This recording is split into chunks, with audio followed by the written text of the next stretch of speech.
Hello, my name's Franklin Hu, and I'm making a video in response to DraftScience. So he sent me a very nice video explaining the nature of slit diffraction.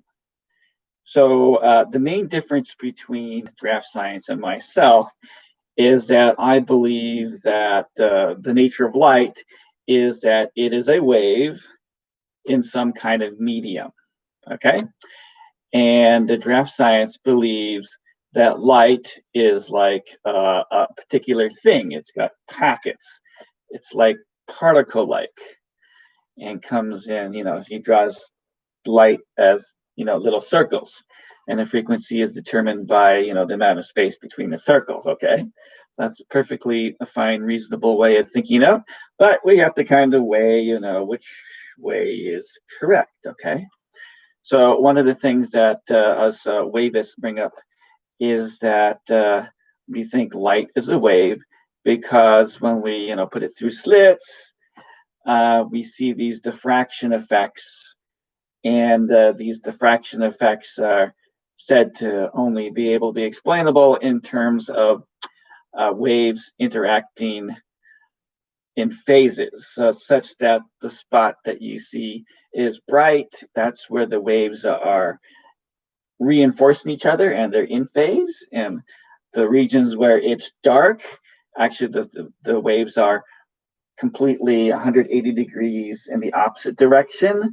And so it creates, the waves cancel each other and they produce a dark spot.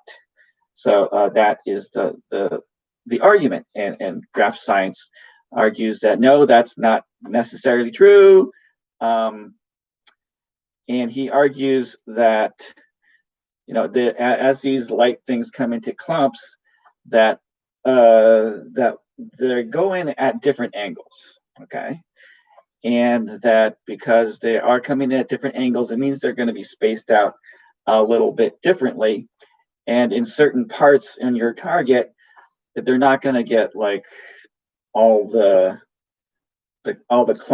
photon clumps are not going to go all hit at the same time.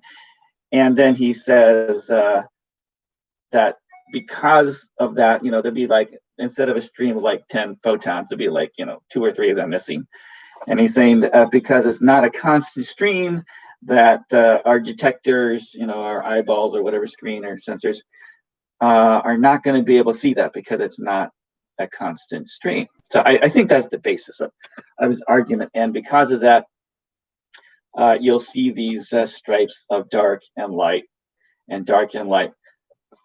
which still sounds an awful lot like a phase argument. But I can see how that works. But my argument against that would be that if you're going to think that the light, our light clumps, you got to kind of think of them like they're little BBs or balls or something like that. Okay. And that when the BB or ball hits something, it registers, and that's how we know it's there. So I don't get that, because you don't get the constant stream, that it's somehow going to show up as a completely dark area. I would say that you would still see some continuum there, and certainly you would still get the same brightness, because no matter which way the photons are spraying, I guess it's going to it's going to hit the target, right? It can't not avoid not hitting the target. It might not all hit the target in the same place, but it's still going to hit the target. It's still going to register. It's not going to be strictly, say, dark. So that's kind of my argument against that kind of logic. And also that if you're going to kind of play those games, then you're basically doing the same thing that the wavists are doing, which is that you're saying is out of phase. And you're just saying that it cancels in a different way. Actually doesn't really cancel, but maybe just doesn't have the full brightness that you might expect. So still, not unplausible. So maybe, I can only provide my argument that if they are BBs, I think that you would not get a actual dark spot. But I'm not exactly sure how dark these dark spots are. Maybe they're actually pretty lit up, but they're just much dimmer than the bright spot. But curiously enough, I still have to come up with similar theories of why this might happen for electrons, because they do have actually done some experiments using electrons through slits, and somehow at the target, you see these areas where every single spot where the electron hit, it produces a clear dot, and you see these patterns where there's a lot more, the dots are in stripes, right? And this is the argument that is used to say that electrons are waves, right? Which I disagree violently with. Electrons are not waves. They're not made of waves. Electrons have nothing to do with waves. So, I'm totally in DraftScience camp in that, in this case, it is a clump. It is a particle, but yet we still see what appears to be these diffraction effects. Now, so I'm stuck in the conundrum that I kind of have to be in Gary's camp to say that particles can create this diffraction pattern, right? And the way that I explain it, so I don't say that they're out of phase or anything. I'm saying that if you have a particle and it makes the bright spot, it's making a bright spot because all the particles are being directed to that stripe. In the places which are dark, it's not due to any kind of cancellation or phase interaction. It's just there are fewer particles hitting that spot, right? So why is it when you send a bunch of particles through slits that they would create like one stripe where most of them fall, right? And there's stripes where not many of them fall. And the way that I hypothesize this working is that I think that space itself is strictly quantized. It's as if you lived in a Lego brick world and your Lego brick can only exist in like one spot or another spot. You can't put it halfway between the nubs. Everything has to work at a quantized distance.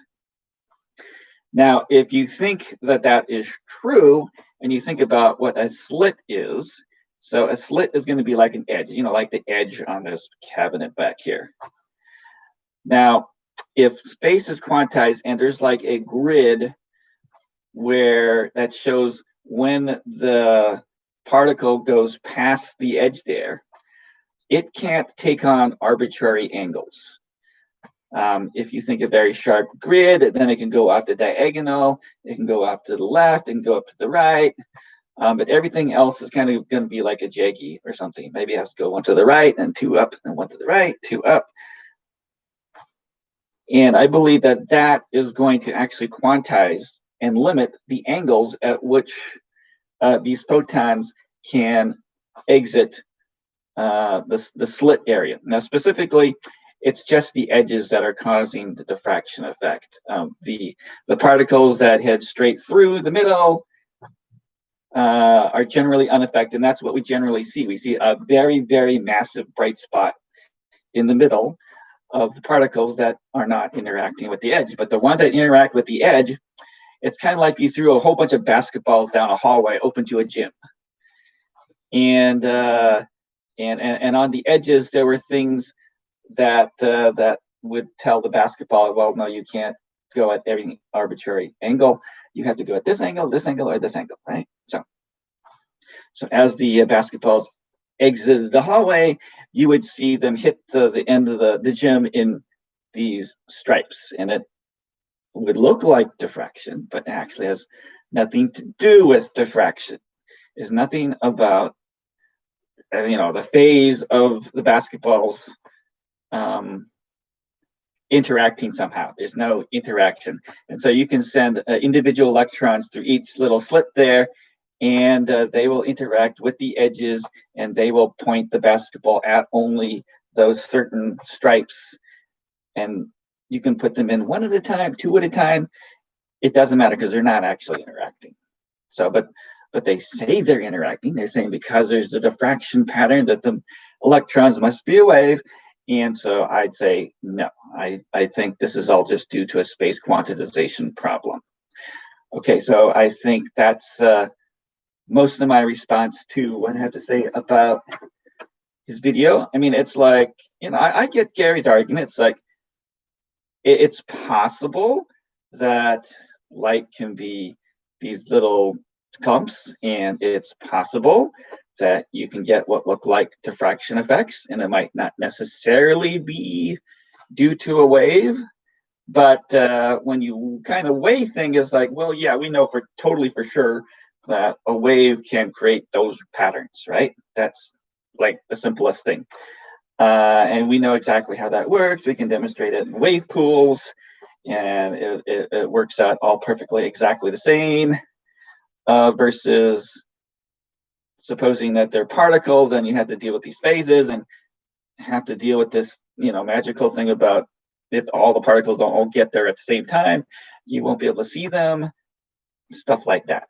So I still prefer to think, and for other reasons, that the reason why we get the diffraction on light waves is because it is a wave effect.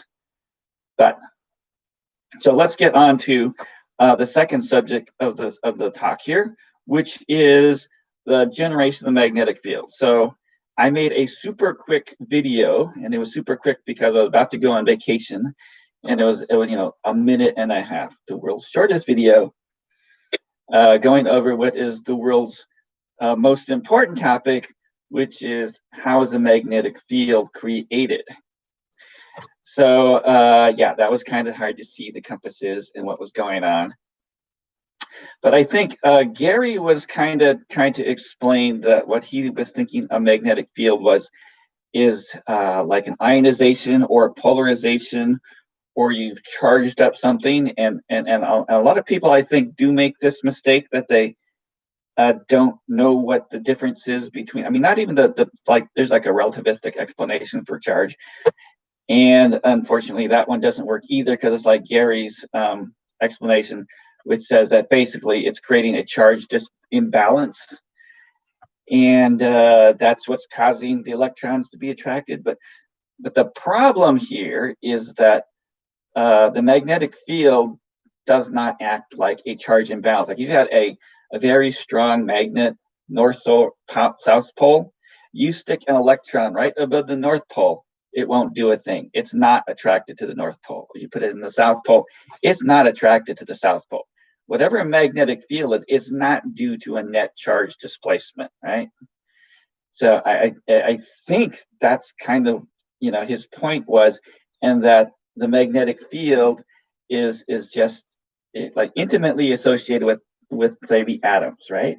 And atoms have, atoms are essentially just a little magnet, and you put together a whole bunch of little magnets and you get a bigger magnet, or you get a magnetic field.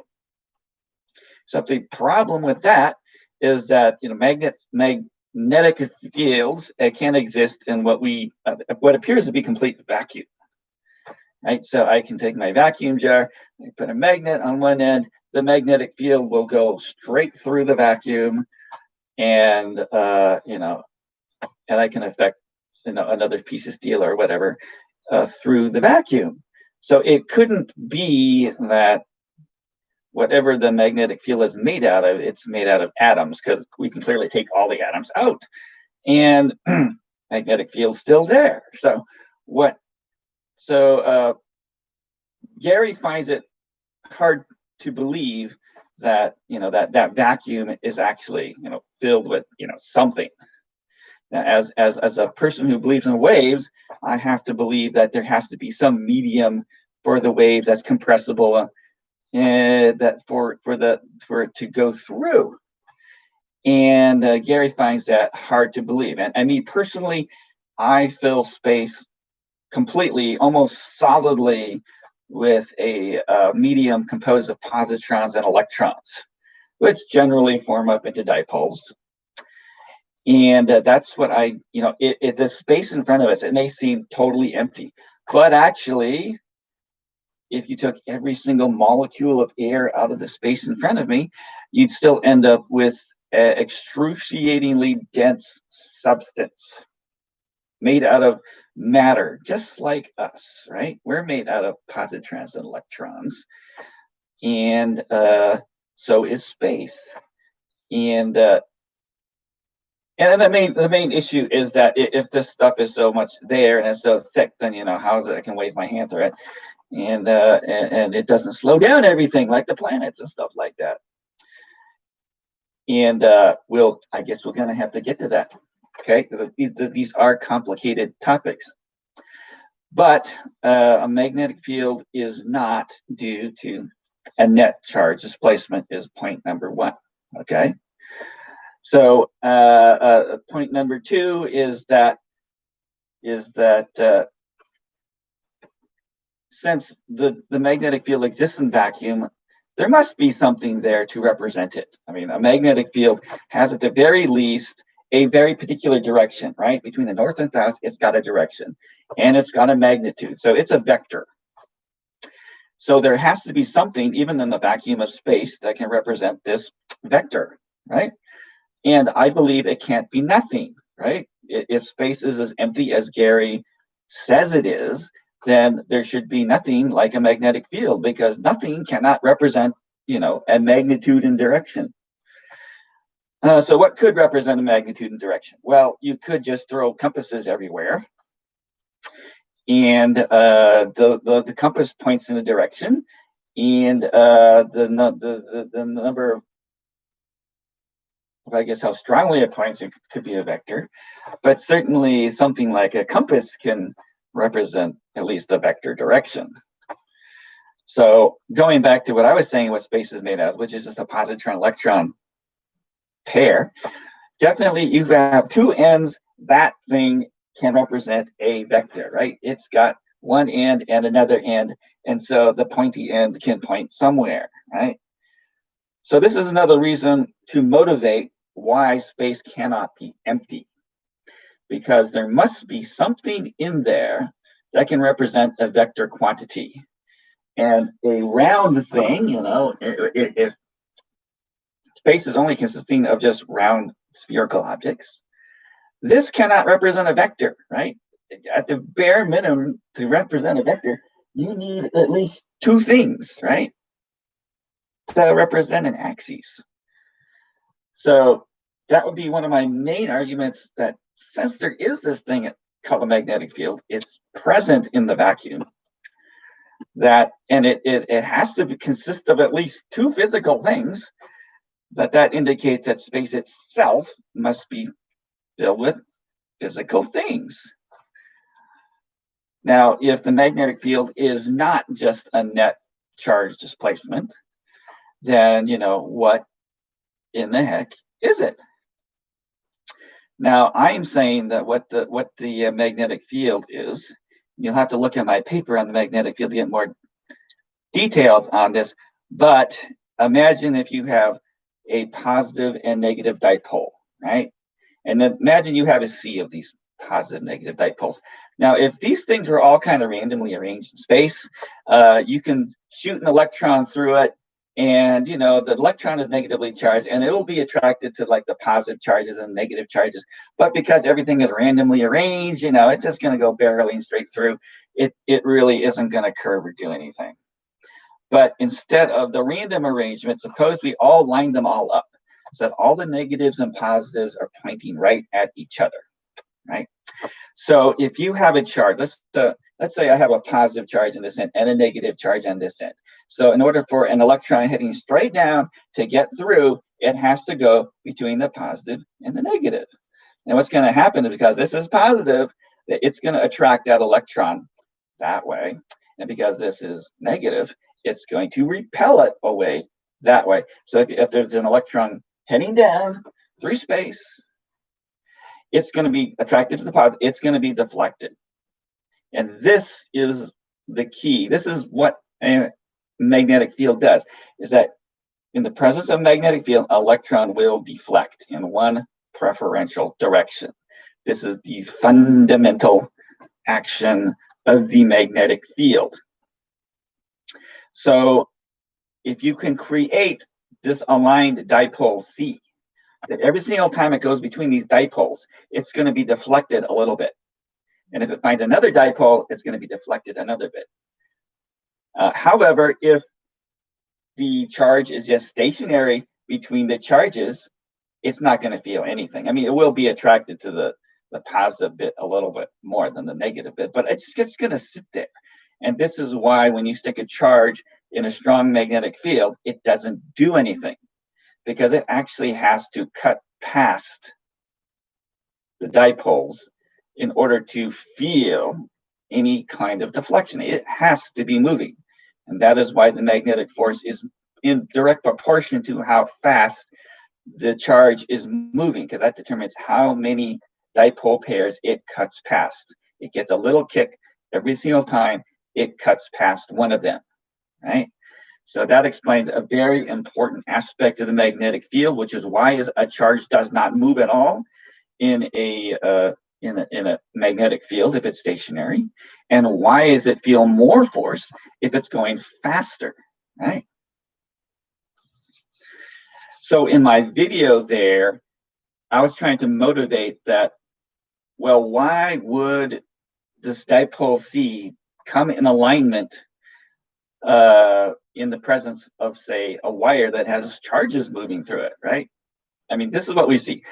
We see a wire, it's got charges moving through it, and then somehow we register outside of it, well outside of it. I mean, it doesn't have anything to do with the atoms inside the wire. We register a magnetic field. You know, we can drop iron filings, we can put compasses in there. We measure something which we say is the magnetic field, which is distinctly different from the electric field. Because if it was an electric field, you put an electron there, it would just be immediately attracted or just immediately repelled. It would not have to be moving. But it doesn't do that. It stays absolutely stationary. But only when it moves does it get deflected. And that can happen in an aligned or polarized dipole field. So as I've always said, you know, and then just as just words, is that as the electrons go flowing through the wire, that it basically creates a combing effect. That, you know, like your hair, you just comb it one direction, they all point in one direction, right? And that's what I need in the magnetic field, that as the electrons go by, they comb the random dipole field into this alignment, such that if I now shoot an electron through it, it will now deflect, right? Because it's no longer randomly arranged, it will deflect. So I showed that in my video with the compasses. The compasses are standing in for the electric dipoles. And the magnet that I'm moving is standing in for the electric charge. Now, some people have charged me that you're not showing anything about the magnetic field because you're working with magnets and compasses and not charges. And it's like, well, this is where the analogy part is, and that we know that the north and south attract each other just like a positive and negative would. And the compasses act just as they were a positive and negative dipole. So we would expect that if I put an electron next to a true electric dipole, that it would act exactly the same way that a compass would react to, say, a south pole, right? I think that's reasonable. And that if you perform that experiment and you run an electron across the string of compasses, you'll see that they do get combed into one direction. And then when you go the other way, they get combed in the opposite direction. And if you work out, you know, what you would expect to happen when the field gets combed in the opposite direction, you would find that it the force goes into the opposite direction, which is another significant thing about the magnetic field. Instead of the magnet going this way, you comb the field the other way. You predict the magnet will go the charge will go the other way. And so that explains why is it when you reverse the direction of the current flow, you reverse the direction of force on the moving electron, because you're just flipping those dipoles and causing the force to react to the other way. And so, like I said, I think this is very significant in that this shows a direct physical analogy. Because I always complain about the dissidents. They dream up this stuff. They think it must work this way, but don't have any physical experiments to show anything that could possibly work that way, right? So, and before, I didn't have any physical experiments to truly justify why is it a flowing current of electrons might comb this external dipole field into what I believe is the magnetic field. But using just a simple series of compasses and a magnet, I can physically show that is what appears to happen. You run the magnet, and then suddenly all the dipoles are pointing in the direction of the magnet that the magnet went to. And this also motivates the fact that there must be something external to the wire. I mean, and it must be made out of physical particles. I mean, it's not just like Gary says that the electron is extruding the negative field. That is not enough to explain why is it that the magnetic fields deflect electrons the way they do. There has to actually be something physically out past the wire, which is getting aligned, or something is happening outside and is motivated by something that's happening inside the wire. So I believe that responds to my two things, and I've made a way too long video, so Gary should, the science guys should like it. All right, but thanks for sending me that video and commenting on my my other magnetic video. So I'm on vacation now, so I have much more time to spiel about what's going on. So ta-ta. If you have any comments, check out my website, franklinwho.com, and read about my theory of everything, and see just how this entire world fits together, made out of only positrons and electrons.